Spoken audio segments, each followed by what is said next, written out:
Chris Harris here today on the Letammarr Show. So I'd like to welcome Chris to the show. Welcome to the show, Chris. Thank you for having me. Yeah, it's a pleasure to have you here on the show. Thank you. So we're going to sit back and we're going to talk about some of the things that Chris have experienced while growing up in Charlottesville, Virginia.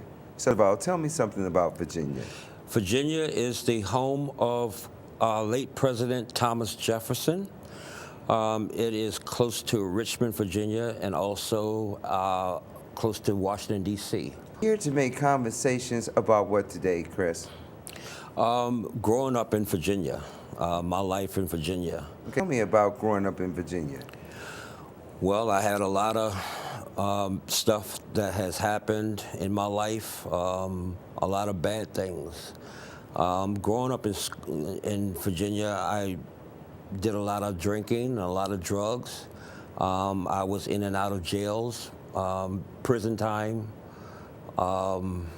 It was really bad experience for me. Okay, now you mentioned that you were drinking and doing drugs and in and out of jail. So what age started drinking? 14. 14 years old? Yes, I was 14. And so who influenced you to start drinking at the age of 14? My peers. So your parents? I had a lot of peer pressure, yes. Yeah. So is it your parents or the peer pressure that started you to drink? It was a little bit of both. A little bit of both? Yeah, because I would go out with my friends and drink, but I felt stressed when I had got to be at home. Okay, now you mentioned that you would go out with your friends, but you were 14 years old. Mm-hmm. So did you and your friends go out to obtain alcohol? We would have older people buy it for us, and sometimes we would steal it. Okay.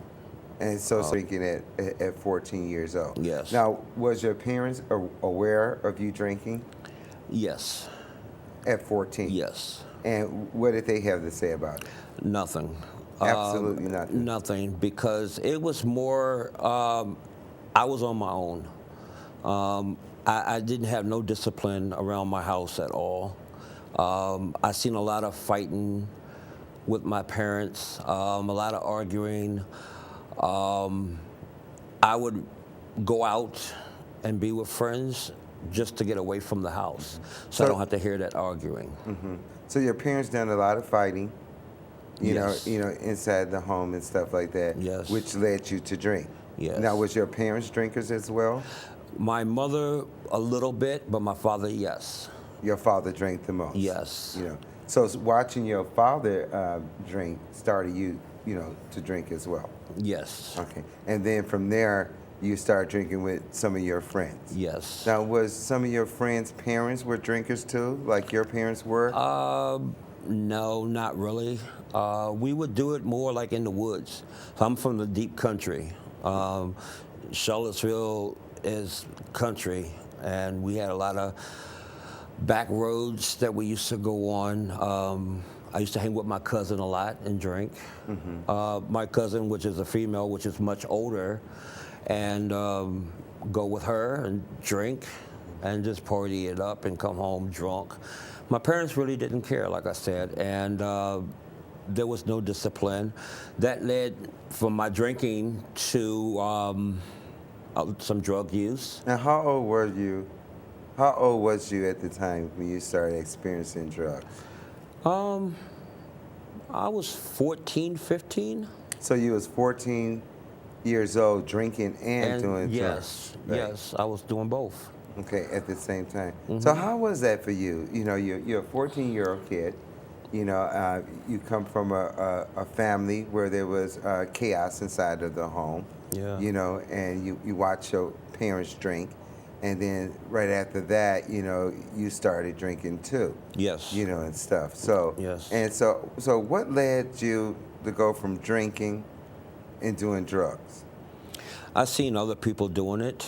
I seen my cousin smoking marijuana. I started off with marijuana. I didn't really started doing no other drugs until probably 16, 17. Mm-hmm. And what kind of drugs did you do at 16 or 17 years old? Cocaine. Cocaine? Yes. So was that your drug of drug of choice at Yes. that time? They were doing cocaine. Yes. Right. And I was way out of control. Okay. I did a lot of stealing. Um, just I was really out of control. So when you say that you were out of control, what are some of the things that you would do to make you out of control? Rob, You rob steal, people and steal. cheat. So what was some of it? Did you rob people or? People. I would take people's purse. You know, you lay your purse down, I'll take it. Uh-huh.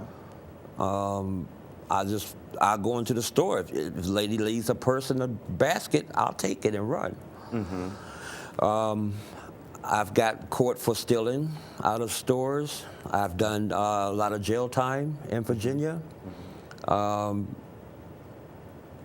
It was just, you know, my parents, one thing they told me is that if you ever get in trouble, don't come looking for me to bail you out.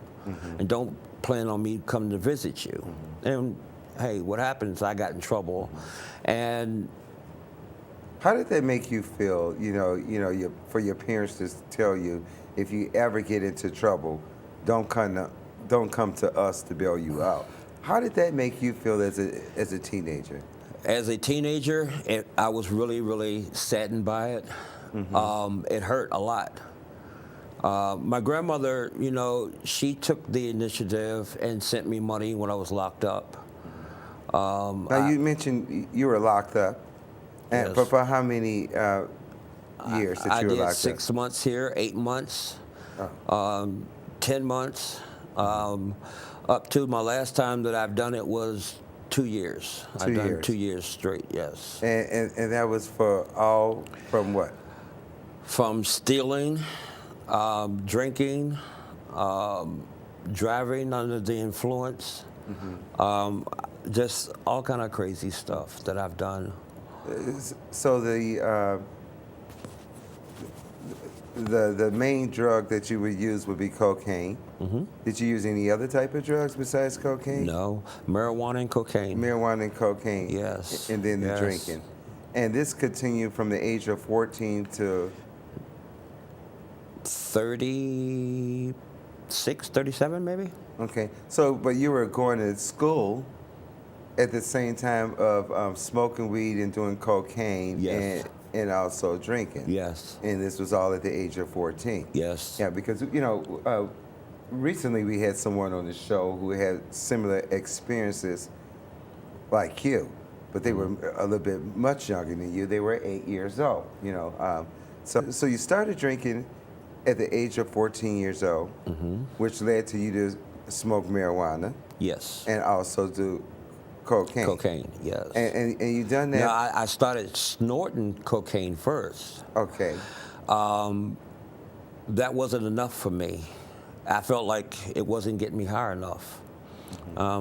Then I guess they say the worstest thing you can do is smoke it, pipe it down, and that's what I did too.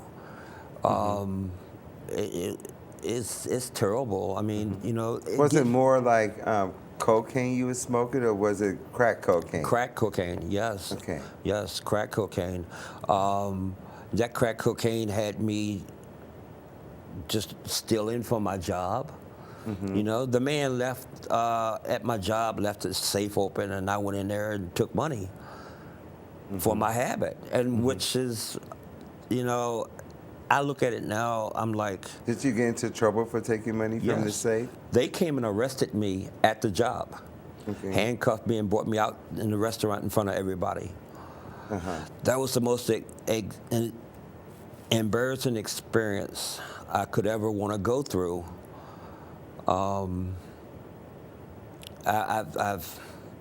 Wow. Was that your first time being arrested? No. So when was the very first time that you get arrested? Very first time is when they caught me drunk in public. Okay. And So that was for what? For conduct? yes, It's when you. yes. Okay. And like I said, I had no self-remorse about myself. I would cuss the police officers out. Terrible. I've swung on them. I just didn't have no control over myself. It tore my body up. Okay. Now, when you were doing all these drugs, where were your parents at? Ripping and running the streets with their friends, hanging. Did they ever know that you were doing these drugs? No, They never knew. no, You know. no. They knew I was drinking, but they didn't know about the drugs. Did they ever find out that you were doing drugs as well? In my later 20s, yes. In your later 20s, they Yes. discovered that you were doing drugs. Yeah. So what would they say about this? My grandmother chastised me very much about it. She had a long conversation with me, and I promised to stop, but it was still stress in the home. I remember my mom used to take us over to my nanny's and leave us there.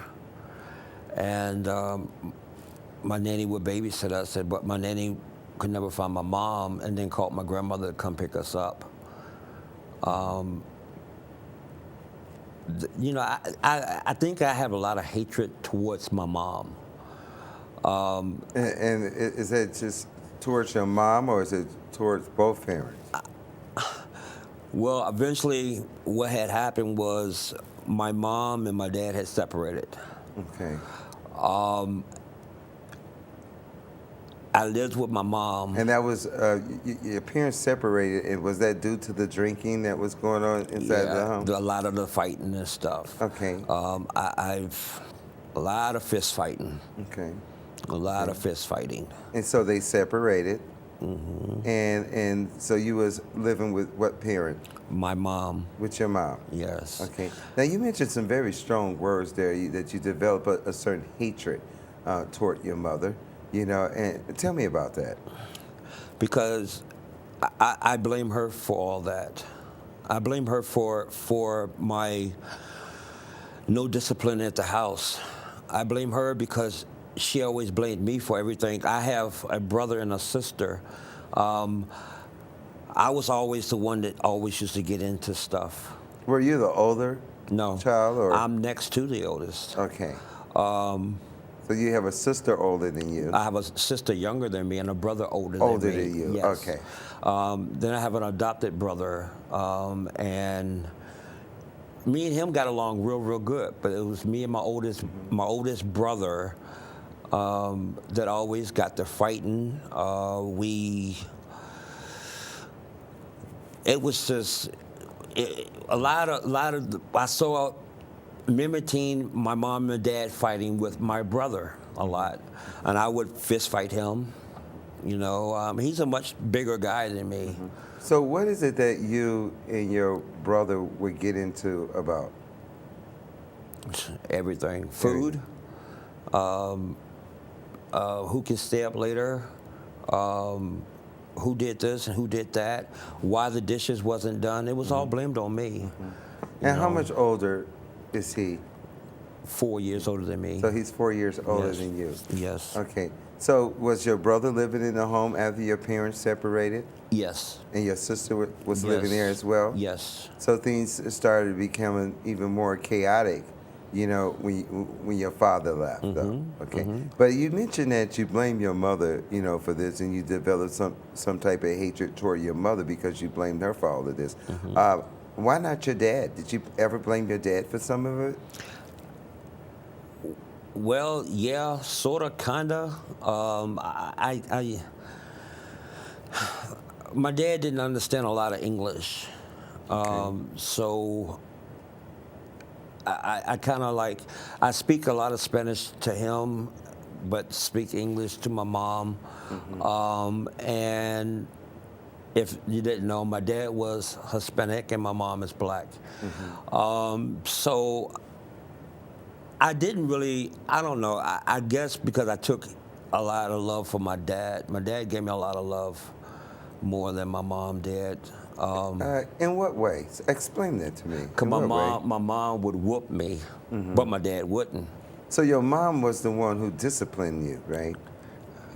when you call it discipline, yeah. Well, because But she whooped you for certain things that you would do, right? yeah, but And, then and she'll the- get mad at me because I look at her and be like, it didn't hurt. And then she'll get even madder and pick up something and throw it at me. You know, did just- you ever get whoopings by your father? no. Your father No, never whooped you at no, all. No, he made threats that he was going to whoop me, But never did. Never did. So wouldn't it be fair to say that it was natural for you not to like your mom because she was the one who was trying to discipline you? Yes, You know? and now that I think about back, when I was small, I really do appreciate them tail whoopings. It taught me to be a stronger man now. And I thank God for my mom a lot now, and my grandfather actually.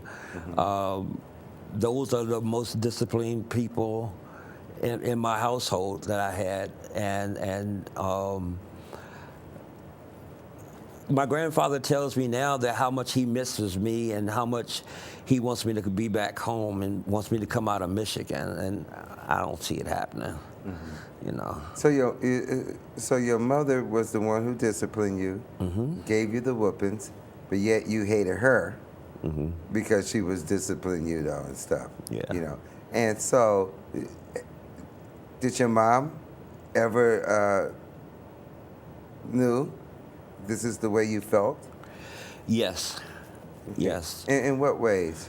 I would show it by talking back. Being disrespectful to her, calling her out of her name, words that we really can't say on TV. But so you basically that you was really out of control, yes, and and some of it is due because you came from a dysfunctional family. yes, And and it's understandable sometimes how kids get out of control because parents don't see how they are out of control. And the child marks and pick up behind the parent and become out of control. Yes. Okay. So you drank for many years and you done many drugs and stuff like that. I mean, not many drugs, but you experienced crack cocaine for a number of years, though. Yes. As an adult growing up, but as a child, you experienced drinking and you marijuana. also and you done cocaine back then, though. Right. But through it all, you managed to finish high school. Yes, right? I graduated in 1988. I stayed in Virginia until 2009, and packed up. I did a lot of traveling. I did a lot of skipping in school too. I was failing in a lot of my classes. I would skip school. So you just barely made it through high school. Yeah. They had me actually, it was a high school, but it was a special needs school, actually. Okay. Because I was just, not a special needs, but I was doing a lot of fighting. Yeah. So I guess it would probably be fair to say you was in a EMH class. Yes. That kind of thing. Yes. Which basically they call it special needs today. Right. But that's what it was called back then, though. Right. And usually children that was out of control, kids that need more discipline, Fighting with your parents. kids that were slow in learning, they were put in those type of classes, though. Okay, so you finished high school. Was your mom and dad proud of you for doing that? My mom, yes, but my dad, he was in and out of jails too. Okay. Now, what led your father to be in and out of jail? Drinking. Okay. Drinking and driving. We told him plenty of times to stop, and it just kept on and kept on. And the last time that it did happen, the court system says they're about to release him. But what he didn't know was they're going to release him to immigration. So he got deported back to Mexico. Okay. So that's where he went back to Mexico. Yeah. Has he ever returned to the United States? No. And Actually, he was not even legal to be over here. okay. And how long was your father living in the United States? Since I was born. Since you were born? All my life, yes. All your life. Yes. And how long has it been since he returned to Mexico? He went back 1990, about 96, 97, 98, something around that area. A long time ago. Yeah. So have you heard from him Haven't since heard then? nothing from him.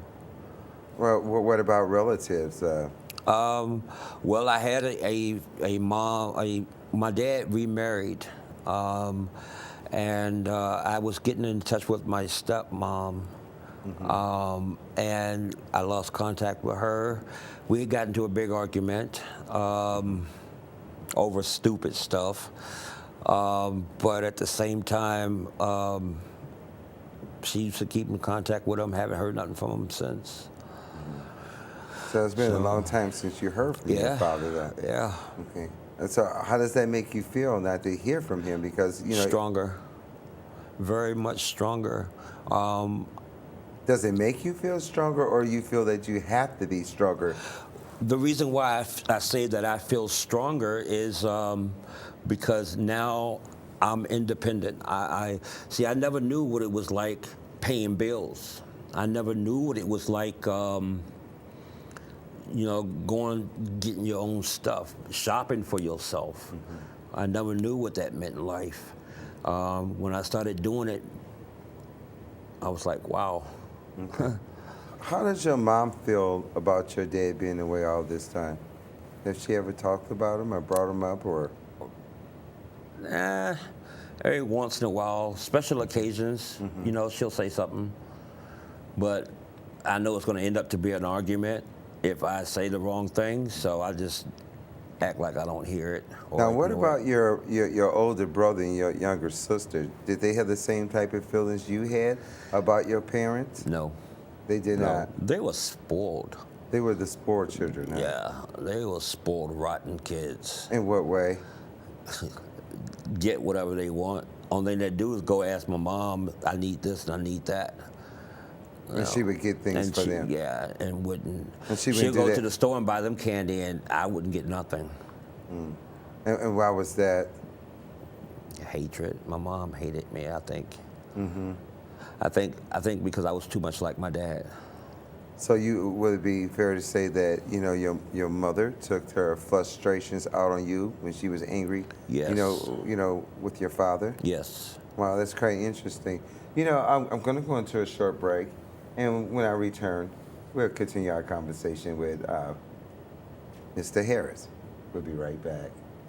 I've changed apartments several times. My roommates have always been trouble. Now, because of the economy, I've had to move back home. When my mom gets drunk, she tells me everything I do is going to fail. I get into arguments with her about her drinking. Dad goes to Al-Anon family groups. I didn't think Al-Anon would work for me, but every time I go, I feel better. If someone's drinking bothers you, you might find help in an Al-Anon family group meeting right here in our community. I found support there. You can too. Call 1-888-4-AL-ANON or visit AlanonFamilyGroups.org. The police called after midnight when they caught our son at a drinking party. It was a real wake-up call. A policeman suggested we try Al-Anon family groups. I didn't want to go to a meeting, but I'm glad I did. Are you troubled by someone else's drinking? You might be surprised at what you could learn in an Al-Anon family group from people just like you. Call 1-888-4-AL-ANON or go to alanon.org. I don't want another drinking man in my life. I want to feel more fulfilled. Does my happiness depend on whether someone else drinks? My pastor suggested I try Al-Anon family groups, and I'm glad I did. Are you troubled by someone else's drinking? You might be surprised at what you could learn in an Al-Anon family group from people just like you. Call 1-888-4-AL-ANON or go to alanon.org. Chris, just before we went into commercial break, you was telling me, about how you felt that your mom hated you and you really didn't like your mom that much, and stuff. Tell me about the experience of you growing up in Virginia, and you got on alcohol, and then you started doing drugs. You rebelled against your parents. What was the turning point for you to turn your life around? Going to prison. I did a lot of thinking when I was locked up. I it gave me a lot of time. Doing 2.5 years was the worst experience in my life. I did a lot of thinking and a lot of praying, a lot of programs while I was locked up. Just basically, But you were locked up with the general population, right? yes. So you weren't really locked up with hard-knocked criminals, were you?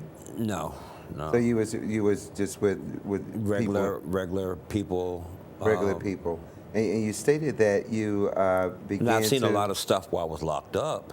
such as A lot of fighting.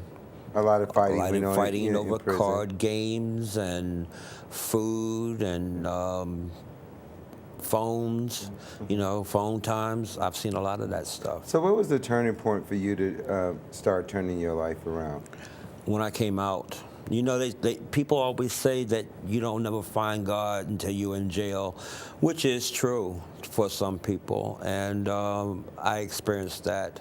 I did a program when I was locked up, and it was a lot of religious programs. I did going to church when I was in prison, prison, and I came out and I just started doing right. How old was you when you first went to jail? Probably 17, 18, And you went to jail for how long? 6 months. For 6 months. Yeah. And then the next time you revisit jail was how old? What age you were? 20, 22, 23, And then how long did you stay in jail? 10 months, about 10, 11 months. And then the next time you didn't go to jail this time, you went to prison. Yeah. And you went to prison for 2.5 years. Yes. So what was the turning point for you? Being in prison, already been in and out of jail as a young teenager and a young adult, and then later on I end up going to prison. So what is it that you done to turn your life around where you didn't have to go back to prison anymore? I got tired of keep hearing them bars, them doors clink together every day. I got tired of telling me when I can bathe, when I can eat, when I can sleep. You have to be up at a certain time. You got to have your bed made at a certain time. That discipline there, that really took a heed to me. Is there any words, wisdom, or knowledge that you can share, with us today that can help a young 14-year-old or a 17-year-old where they will not make the same mistakes that you made? Yes. Don't ever do drugs. Keep a straight mind. Do right in school. Love yourself before you love anything else. Love yourself. And keep your mind straight. Keep your head straight. Do what you got to do in school. No talking back. Well, someone would say that's hard to do, some teenagers. It is hard to do, and my experiences doing that, it was really hard to deal with. It's really hard to talk about a lot of the times, but maybe I can get this point across to a young person to keep your mind motivated on your schooling, because now these days you got to have an education to do anything, even to work. You have to have an education, that you got to have a good diploma, and keep your head up, get that diploma, listen to your parents. Want everybody out there, the young folks especially, if you're doing drugs, it's not worth it. I've been through a bad experience in my life. Life hasn't been the same, with doing drugs. I've seen this in my family. I've seen it going to prison. It's not worth it. If you are doing drugs, if you're young, look, check this out. Keep your head straight, don't get into that. Drugs led me to a very, very bad experience. And I wish each and every one of you kids out there that are listening to not get into it. if you come from a dysfunctional family, discipline yourself more than anything. You can walk away from it. If you got friends that's doing drugs, don't be around it. I had to do it that way when I came out of prison. What I did was I took everybody out my contact list and just left everybody alone. This is not worth it. It's terrible. Marijuana, cocaine, anything, drinking actually. I've seen my father in and out of prison, in and out of jails behind, the drinking and driving. So if you're doing all this, I would express to you, don't do it. It's not worth it. Stay in school. Get a good education, Make yourself proud more than anything. That's most important. Most of all, respect yourself. If you can't respect nobody else, respect yourself by not doing drugs. Look at me. I mean, drugs has really eaten me up. But now, that I've been through that experience, I know I really do appreciate it. So I'm out here reaching out to one of y'all young folks out here, two of you young folks out here. If you can, stop doing it. It's just not worth it. Stay in school and just listen to your teachers. If you have a problem, just talk to your teachers. That's what they're there for. Best experience I can give you right there. So how was life inside of a prison walls for you? Ooh, it's a cell that only two people can fit in. You have to be in bed at a certain time. You have to eat at a certain time. When you shower, you're showering and with a bunch of men. That just wasn't a pretty picture at all to see. It's wow. And you had to eat the type of foods that they would provide for you to eat. And it was yucky. It was very nasty. Okay, what are some of the foods that they would give you in prison? Sometimes you get sandwiches. Sometimes you get goulash. And it's mystery meat. Whatever they put in there, we don't know what it is sometimes. Sometimes we get the chicken patties,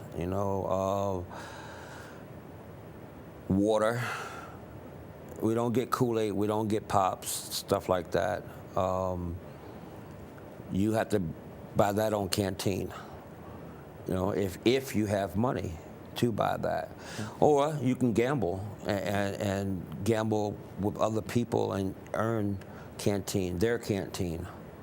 Sometimes they have like them Roman noodles, packages of Roman noodles that you can fix. And you put tuna fish in it, eggs, whatever you can call a meal. Mm-hmm. And so you got out of prison. Yes. And you begin to change your life around. Yes. Okay. What are some of the things that you've done to change your life around? I came home. That was an exciting day for me when I got out. I got out and... How old was you when you got out? 42. Okay. So you went to prison while you was 40.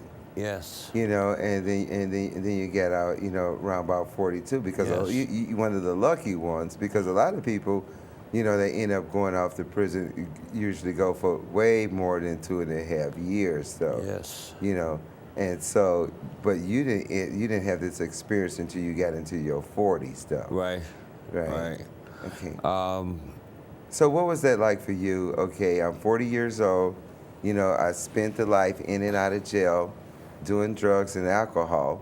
But at 40 years old, I'm getting out of prison now, and then I had to change my whole life around. So what led you to change your life around? I know you was incarcerated for 2.5 years, but what led you to actually change your life around after getting out of prison?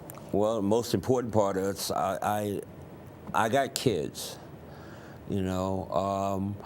And I felt it to be very embarrassing for the kids to say, you know, where's my dad all the time? Why is my dad in and out like that? I wanted to experience coming home and raising my kids the way they should be and not be a deadbeat dad. That's what, you know, another thing that I want to recommend, you know, that if you're in and out of jail, that's no life for a grown man. You know, that's no life for somebody just in and out of jail. Well, that's no life for a father. Right. You know, to be in and out of jail or prison. Right. And you have children on the outside. Right. Because usually those children will grow up and repeat the same mistakes that the parents made. And see, that's the next point, because my son started doing the same thing, repeating what I was doing. And was your son at the age 14 experiencing drugs and alcohol, or he was smoking, I think, at 16. 16 And years old? as far as I know, it was 16. And that was smoking what, marijuana? Marijuana, yes. Okay, at 16. Now, I don't know about no other drugs, but I know a bunch of them was doing it at the age of 16. So you felt that, you know, because of the things that you were doing, that you didn't properly raise your child, Yeah. and so he ended up doing some of the things Copying that behind me, you know. And how did that make you feel to know that, you know, that, all right, I didn't live the life of drugs and alcohol, and now my son is following in my footsteps? How does that make you feel as a father? Very sad. Very sad. And you know what's real funny, Mr. Letammarr, is this right here, is that when I was locked up, one day they was transferring me, they were moving me to another cell. So they didn't ask me, because usually they have a contact list. If a person is like in a gang or something, they don't want to put them in with another gang member. Well, they didn't ask me nothing about nobody in that cell. So I walk in that cell and guess who I see? My son. So I spent a couple months with my son. Being locked up with your son? Being locked up with my son. And how old was your son at the time of his incarceration? 18. So he was locked up Well, at 18? actually, he was in and out. He went to juvenile for a while. He was in juvenile, but he got into the jail when he was 18. And what caused him to end up in jail? Drinking. Drinking? Yeah. So he was like drinking and driving too, or? No, he was just drinking, just acting belligerent. Okay, so he was out of control too. Yeah. With the drinking. Yeah. Right. And how old is your son today? He is now 28.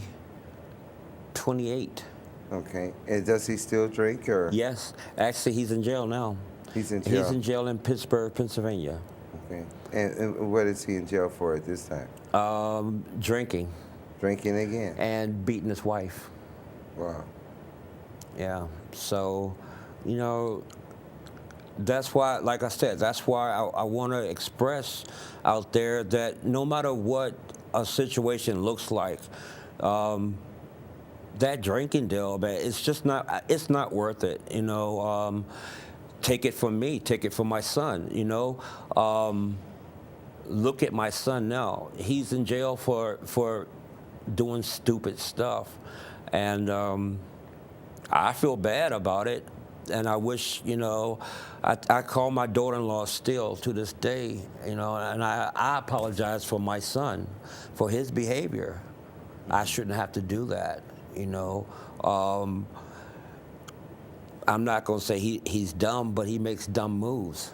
You know, he should have learned by now, because he's done a long time in prison too. He's done 4 years locked up. Was that due to the drinking too? Yeah. That caused him to get 4 years? And then he came out and did good for not even a year, and Then ended up going back. Going back. Yeah, it's kind of amazing, you know, how, you know, one can do a lot of years in prison and then turn out and come out of prison and start doing some of the same things, though, that would end them back up into prison. And thank God I didn't do that. I didn't have that experience to come back out here and act a freaking fool. You know, I got myself back to where, like I said, I really do appreciate now the tail whoopings that I did get from my mom, because that made me a better person. I think that in 2009, I met this young lady here, actually, in Battle Creek. And we met, I was on vacation at Virginia Beach, and that's one of the biggest beaches in Virginia. I've been to Virginia Beach Norfolk, before. Newport News area, Virginia. And I was on vacation, and we was talking through a cell phone company's walkie-talkie. And that's how I got to meet her. And she asked me, "Hey, could you come up here and see where this goes with our relationship?" And at first I was like, no, I'm not going to leave Virginia no more. And then I thought about it, and I was like, you know what? Yeah, I'll just come. So, she was nice enough and paid for my ticket up here, from the train. And we got up here, and I think it was love at first sight. The lady now that I have in my life, she's the most wonderful thing in my life. Actually, her kids actually helped me. I call them my stepkids. We're not married yet, but I call them my stepkids. Wonderful kids. They're underneath of me more than my kids are. We have a lot of physical contact with each other. In what way? Because you stated that, you're more closer to her children than you are your own. And why is that? Because I want to keep saying stepkids. My fiance's kids, they listen. And when you tell them no, no means no, and they back off. They don't ask a lot of questions. They don't talk back. So you're saying that her children are well disciplined. Yeah. And your real children is not disciplined. Yeah. But isn't that kind of strange, and it's kind of funny because you was not disciplined. Right. And you probably didn't allow yourself to get disciplined. But yet you rebelled out, against your parents, especially your mom, because she was the one who was trying to discipline you, though, and stuff. But so did you the ever? moral to that story is that now that when I discipline the kids, I don't holler. We'll sit down and we'll talk about it. Like my life in and out of jail, in and out of prisons, and you don't want that. He listens. He listens a lot to me. But you didn't spend a lot of time in and out of prison. You went to jail a couple of times when you were a teenager, and that was for disorderly conduct. Yeah, stealing cars and drinking and stuff like that. And then later on in life, and it's probably a good 20 years after that is when you get into the more deeper trouble. And then you end up going to prison. Yeah. And you went for 2.5 years. Yeah. So, and that was a dramatic experience for you because, this is not like, okay, someone comes down to the jailhouse, and pay my bond, they bond me out of jail. This was more like a longer stay in prison. So, my grandmother actually bonded me one time, and she put her house up. And my grandmother was more of a mother than your own mother. Yeah, than to your own me mother. than anything.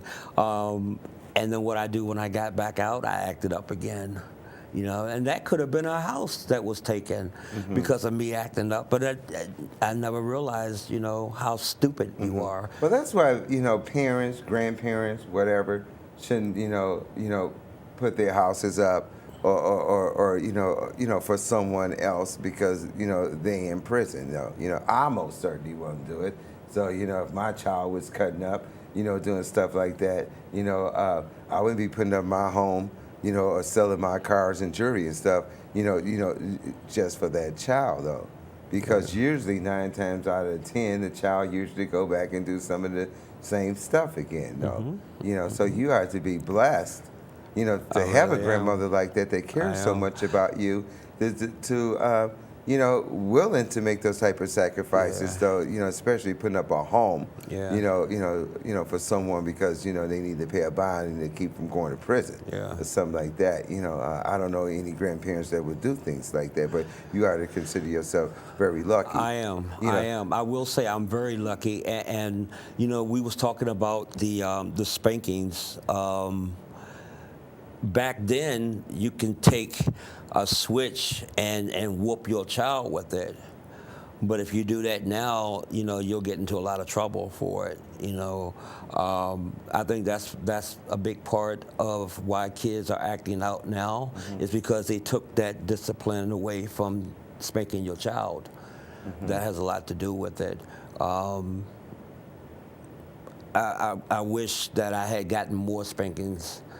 I really do appreciate, them tail whoopings that I did get.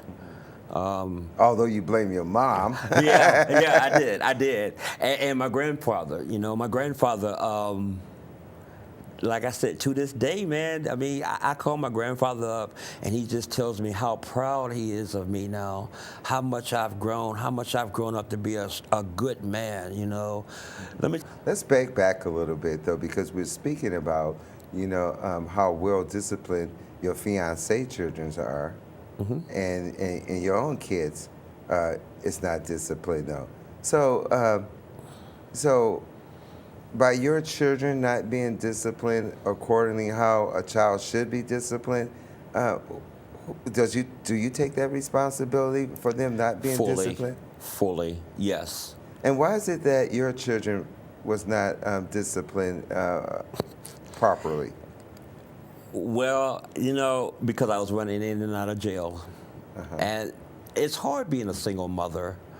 It's very hard. And like I tell my fiance, she's done it. Was it hard being a single mother or being a single father?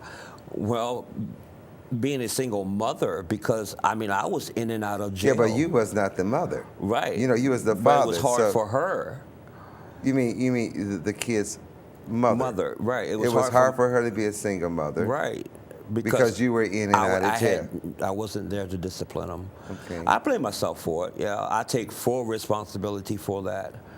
And it takes a big man to say, it's my fault. Do your children blame you for some of the things that they've gone through? No. I call my girls every day, and they didn't grow up rough, you know what I'm saying? They had pretty much everything they wanted, And when I was out, I did work a little, and I struggled to get diapers and clothes and shoes and school supplies, Yeah, I did that, But the funny part is that I got 7 kids. And out of 7 kids, do you know I never had to pay child support? Out of none of them. And me and their moms to this day are best friends.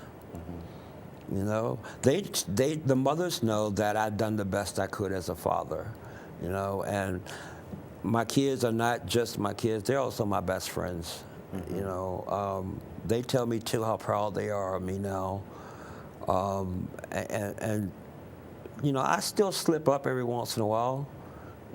I slip and I fall, but my kids are always there to pick me up. I went home last week, and I was feeling really, really bad. I was stressed out. I was tired, and I came home really, really grouchy.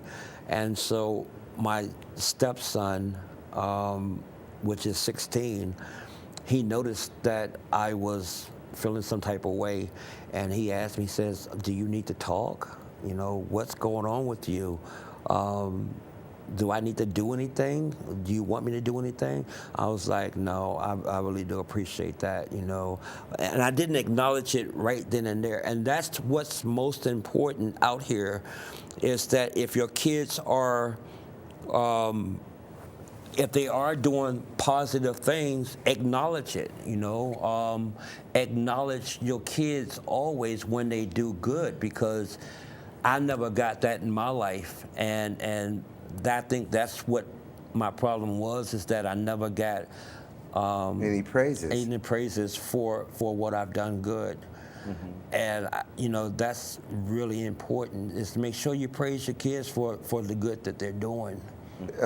So, Chris, you stated that you had 7 children. Yes. Now, are your children by the same woman? No. So, how many sets of kids you got back? 5. You got 5 different moms. Yeah. From 5 different moms. You got Yeah. 5 different children. Yes. Right. And so, are you in their lives? Yes, I am. I talk to them. I talk to my girls every day, every other day or so. And my son, I talk to one of my sons in Richmond. I talk to every other month or so. He works, and he grew up to be a really nice young man. Very So, are nice. you closer to your children? Yes, actually. The same way you are close to your stepchildren? Yes, we have a bond. You know, not as strong as the stepkids, but we have a bond. Yeah. And why is that? Help me to understand this. You have children. You have 7 children. By 5 different women, and you have a bond with them, but you're not close to them. I'm close. I mean, it's. I don't know how to acknowledge that one. Well, I want to know, how is it that you, just have a bond with your children, but you're more closer to your stepchildren, but they were only in your life for a short period of time. And, try to help me to understand that. Because I'm kind of putting a little pressure on my son that is actually locked up right now. I'm feeling the same way I used to feel about my parents, and I'm blaming him for his mistakes. And I have a lot of hatred right now for one of my kids, for his beatings of his wife. And it's just... Is it hatred or is it disappointment? Because hatred, or to use the word hate, is a very strong word. And when people say, I hate you, that means that they, don't like anything about you. Not a hatred like that. More hatred because I'm mad. I'm very disappointed in his behavior. But couldn't he have said the same thing about you? Yeah, he could have. And he probably did. He's seen me in and out. But have he ever expressed that to you? No. Have you ever expressed to him that you were disappointed and hate the things that he Yes. did? Yes. And what would he say? Oh, well, get over it. So it's like pretty much of a big joke to him, though. Yeah. And that's the part that you hate about him, right. is because of the joking around and joking really around. taking things seriously enough. Yeah. One thing that growing up, like I said, I've seen my mom and my dad fight a lot. And one thing I am strongly against is beatings. No women should be hit on. That's the rule of my thing here. Why do you think that men beat on women? Tell me that. Because they're weak. Because they weak? They're weak. They can't find a man big enough to beat on, or somebody that, Well, not big enough, but they don't have they won't fight a male, is what you're saying. But they'll fight a female. So do you think it's because of a control issue, or? A lot of men have control issues. In what way, you would say? They want to be the boss all the time. They want to have it their way.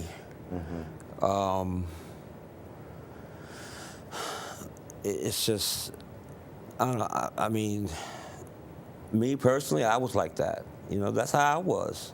I wanted it my way. So you used to beat on your wife? No, never. You never? Never, no. I won't even raise a finger. So you was just had some control issues there, though. Yeah, but I mean, I like to be in control a lot. Yes, I like to take an initiative and being in control. So where do you think your son get this from, being on a woman or hitting a woman, Where does he pick this up from? Because For me not being in his life. for you not being so you would say that he beat women because of you not being in his life? Is that a fair statement to make, or Yeah. it is? Yes. Because, I mean, if I had raised him right, if I had been a true father and teached him, you know, the way he should have been taught, yes. Well, that doesn't mean that he would not have beat on a woman just because you taught him right.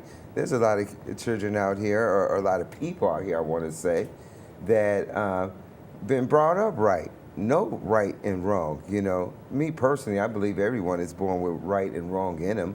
You know, and you develop that as you get older, though.